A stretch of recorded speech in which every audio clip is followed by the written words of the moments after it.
میں Islamic religion کا ہوں، میں مسلم ہوں. ورڈ ہے جو بہت مس یوز ہوتا ہے، جہاد، کہ ہمارے اندر جو بری سوچ ہے اس کو کانکر کرنا، اس کے لیے لڑنا، اسے جہاد کہتے ہیں. بسم اللہ الرحمن الرحیم.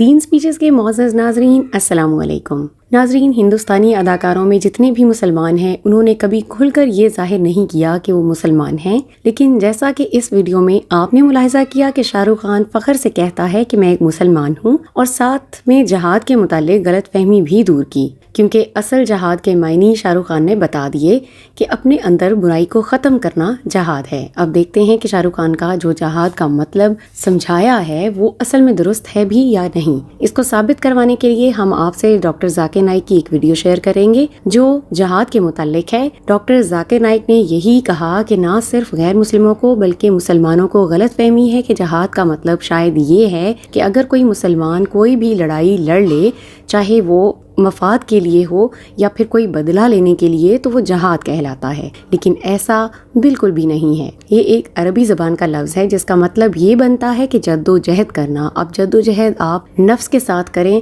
تو بھی یہی مطلب ہے، اور معاشرے کو ٹھیک کرنے کے لیے کریں تو بھی یہی مطلب ہے. بعض اوقات جہاد کا مطلب یہ بھی ہوتا ہے کہ اللہ کی راہ میں برائی سے لڑنا.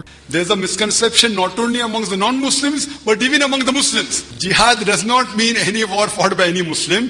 Jihad comes from the Arabic word jahada, which means to strive. Doctor Zakir Naik نے یہ بھی کہا کہ اکثر اسلام میں جو تنقید کرتے ہیں وہ ان باتوں کو بیچ میں لے آتے ہیں کہ اسلام ایک بے رحم مذہب ہے اور کافروں کو ختم کرنے کا حکم دیتا ہے. ڈاکٹر ذاکر نائک نے کہا کہ قرآن کی ایک آیت کا وہ مثال دیتے ہیں کہ جو سورۃ توبہ میں ہے، جس میں لکھا ہے کہ جہاں پر کافر دیکھیں اسے ختم کرو، اور ایسا قرآن میں موجود بھی ہے، لیکن یہ تنقید والے غلط مطلب نکالتے ہیں. انہوں نے قرآن کی پوری بات کو سمجھی ہی نہیں. اصل میں اگر اس سے پہلے 2 آیتوں کو پڑھا جائے اور پورا سمجھ لیا جائے کہ مسلمان اور مشرکین کے درمیان صلح کا معاہدہ ہوا تھا، لیکن مشرکین معاہدہ توڑ چکے تھے، تو اللہ تعالیٰ نے جنگ کے دوران یہ آیتیں نازل فرمائیں کہ اگر وہ کہیں بھی ان کو پائیں تو ختم کر دیں. یعنی کہ اگر نہیں کرتے اور حملہ کرتے ہیں، صلح نہیں کرتے، تو پھر ان کو ضرور ختم کرو، جو کہ ایک جائز بات ہے. For the context, if you read the first few verses, it speaks about a peace treaty between the mushriks of Makkah and the Muslims.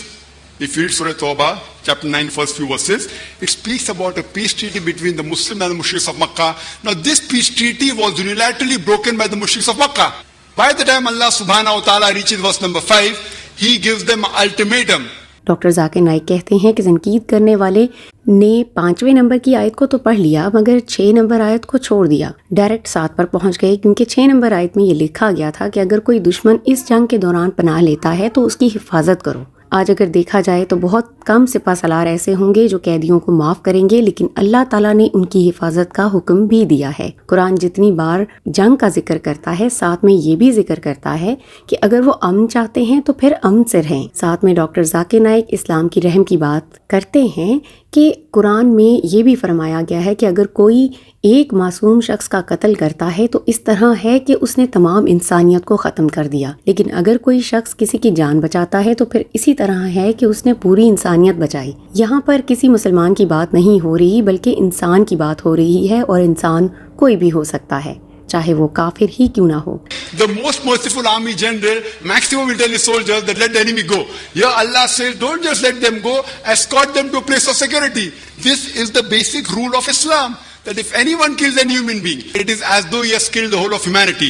And if anyone saves any human being, it is as though he has saved the whole of humanity. Doctor Zakir Naik نے اب ہندو مذہبی کتابوں کا ذکر بھی کیا کہ مہا بھارت میں لڑائیاں ہوتی رہی ہیں، وہاں پر بھی کرشنا نے لڑائیاں کروائی ہیں، لیکن اگر اصل مقصد کو دیکھا جائے تو برائی کو ختم کرنے کے لیے احکامات لکھے گئے ہیں. اب اگر اس میں غلط فائدہ اٹھایا جائے اور میں ہی اٹھاؤں اور کہوں کہ وہ ہندو مذہبی کتابوں میں شر کی باتیں لکھی ہوئی ہیں، تو اس کا مطلب میں غلط سمجھ رہا ہوں، اصل حقیقت لوگوں کو بتا ہی نہیں رہا. اور اسلام پر تنقید کرنے والے یہی کرتے آ رہے ہیں کہ آدھا پیغام پڑھ کر لوگوں کو بتاتے ہیں اور اصل تحریر سے لوگوں کو آگاہ نہیں کرتے تاکہ لوگ گمراہ ہو جائیں اور اسلام بدنام ہو. لیکن الحمدللہ قرآن میں ایسی کوئی بھی بات نہیں لکھی گئی جس سے انسان کو نقصان ہوگا تو برا کرنے والوں کو. Mahabharata is a scripture, as you may be aware. It talks about a feud, a fight between the Pandavas and the Kauravas. Imagine if I take verses of Bhagavad Gita and say that Lord Krishna tells Arjun that you have to kill your relatives. If I quote out of context, it will be devilish. But in context, it is Lord Krishna says that if you have to fight against falsehood, for the truth, you can fight against anyone, even if it be your relatives.